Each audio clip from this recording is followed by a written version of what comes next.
Hey guys, Doer Dreamer. So, instead of doing a full review on SummerSlam 2014, I decided to do just a superlative. Because I've seen a lot of YouTubers and other people reviewing the heck out of this pay-per-view, and I just thought maybe I could do something different by just telling you guys what I think was the best match, moment of the night, MVP of the night, and whatnot. So I'm going to be doing that from now on with the other pay-per-views for the WWE, and if I ever get a chance to watch a TNA or even Ring of Honor pay-per-view and do these superlatives rather than just give a full review, you know, because you hear everybody, you hear from a lot of people, from a lot of sources. So I think this will be a lot easier to give you my thoughts on best match and whatnot. Okay, so let's get started with what I think it was the best match, or the match of the night of SummerSlam. And in my opinion, it was a toss-up between either Dean Ambrose versus Seth Rollins, the Lumberjack match, or Rusev versus Swagger, the Flag match. And both matches were great, but I have to give that slot to Ambrose versus Rollins, because that match was very intense, and it kind of shows that no matter what, you're not going to keep these guys in a ring unless you have a cage, and not even men in a lumberjack was going to keep these guys out of the ring. You know what I mean? And that's what I was actually expecting. You know, I know a lot of people were disappointed that they booked it as a lumberjack match, but I think it did the job in the fact of it was giving other guys in the roster a chance to appear on SummerSlam, which I think that was the whole point of it.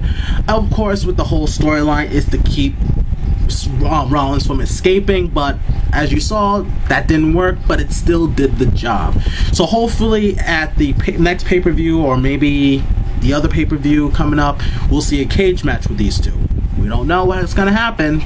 We'll find out in a few weeks. But again, this match really got me the edge of my seat, and I was really into this match, and the crowd was into it. I think it was the only match that had a "This is awesome" chant. So I have to give it to those guys. Great job, Ambrose and Rollins, for having match of the night.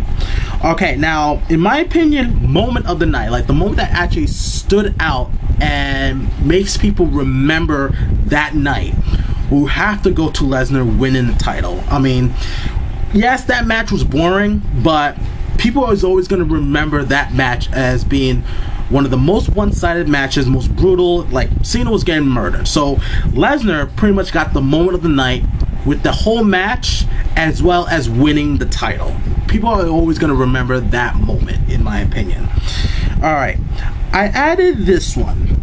This is not really normal superlative. I'm going to be adding like certain different categories, you know, in this one. And I added counter of the night, because I thought there was one counter that really stood out to me in this show, and that was Randy Orton doing the power slam by countering Roman Reigns' spear. I thought that was just awesome when he's about to spear and then boom, power slam. Best way to use it. And I have to give all props to Randy Orton.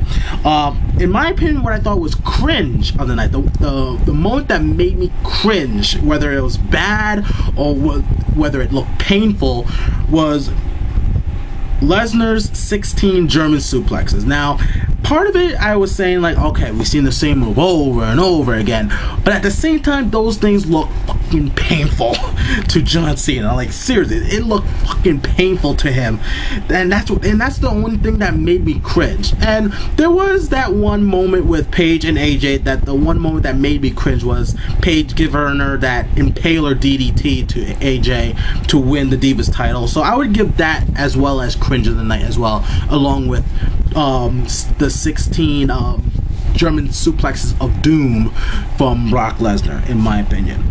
And last but not least, who I think is the MVP, and in this one I actually have 3 MVPs of SummerSlam. The first two is actually Rusev and Swagger. In that match they had, I was actually looking forward to this match, and it really blew me away. The psychology was awesome on both of them.